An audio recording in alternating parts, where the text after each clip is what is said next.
Now I'm doing a bit more video, we're looking at sort of resolution, which has always been a thing, isn't it, with cameras? But let's have a look at the video resolution and what's good, what's bad, what's not needed.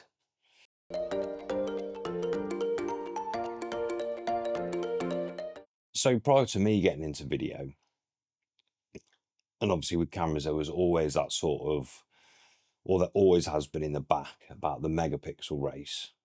And I always remember having my Canon 5D Mark, I think 2 or 3, something like that. And it was like, I think 22 megapixel, and like the Nikon brought out the 800, which is 36 megapixel. And I remember going, oh, why aren't Canon doing that? And, I really want more megapixels. I didn't actually understand why I wanted more megapixels, but I did.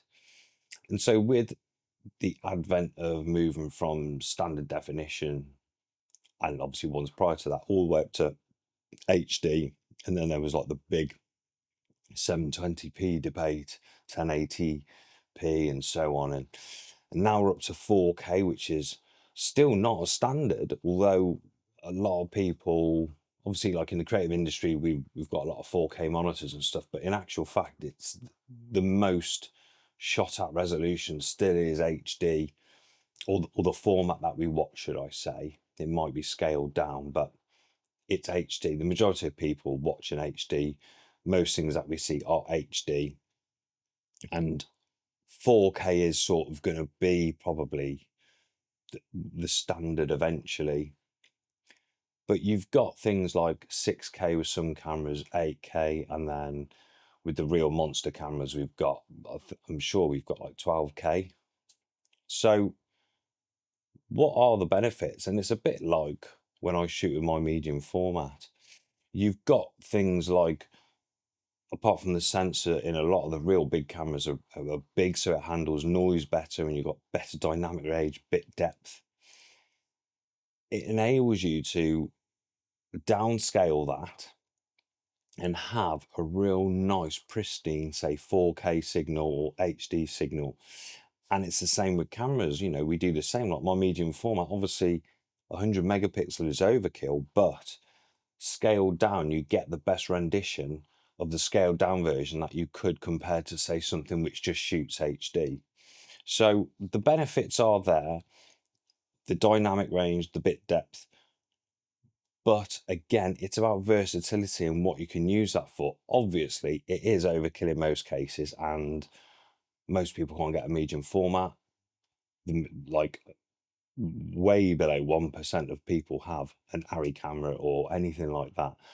And you don't necessarily need it, because a lot more documentaries and films are being filmed on sort of less mental cameras, should we say. You've got like, I think it's like the new 28 years later, but I think it's been filmed on an iPhone, isn't it, all the way through? So obviously they've got a big team with them, so they can sort of do that.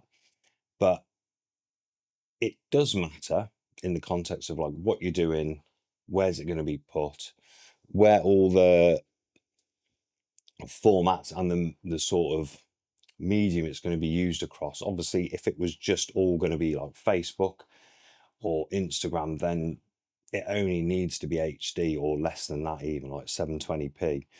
So again, it's about the context, what it's going to be used in. Now, with like commercial work and films, let's say, so in my context, I do more commercial work. So with the medium format, it gives you the scope to give that level of quality, so that, for instance, it can be used for billboards or really high res prints, and you're not losing any detail. And the bigger the print is, within reason, you get more detail. So you can deliver, massive TIFF files. So you can deliver that for the big advertising campaigns, and then it can be sort of resized for different formats or different socials. And then also things can be cropped. So if you do like a big landscape, you can sort of take sections out of that and so on. So it's very, very versatile. And it's the same with cameras.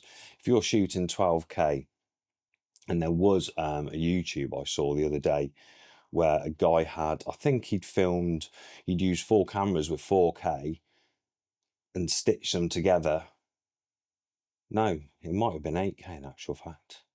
There might have been 4 8Ks. I can't remember. I think the video was 16K, but he showed you like how long it took him to stitch it together, how long the computer took to process the whole thing. And it was fascinating in the fact, like, you know, he could zoom in. It was an old fashioned like a 6mm camera, something like that. And he zoomed in, and obviously like the resolution, you know, you just didn't lose anything because it had so much information. It took him a mental amount of time. But again, it's about when it goes to the sort of color graders, people who are doing special effects and things like that, it gives them absolute sheer versatility to manipulate that sort of section of film and get it to where it needs to be, and then you can downsize. So there are benefits there. It will cost you a lot of money. It's overkill if you're only a one-man band and you haven't got a team with you, because the computers and everything else you need, it will just be mental. But the benefits are there. We shouldn't get hung up on gear, as we've always said. And moving forward, this is how things are getting. Obviously, megapixels are more, computers are getting faster, things are getting cheaper because they're more mass produced. So it is the direction that we'll be going in. And 4K, things like that will be the standard, and that will be the basic resolution. And computers will be, you know, keeping up with that really easily, and you won't need absolutely killer machines to run it.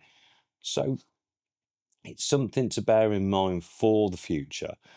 But at this present time, it still is always about context. What you're shooting, is it good? Is there a story there? And what you're actually delivering. So it doesn't matter how good the bit depth, anything, the resolution, if the story isn't there, it doesn't really matter.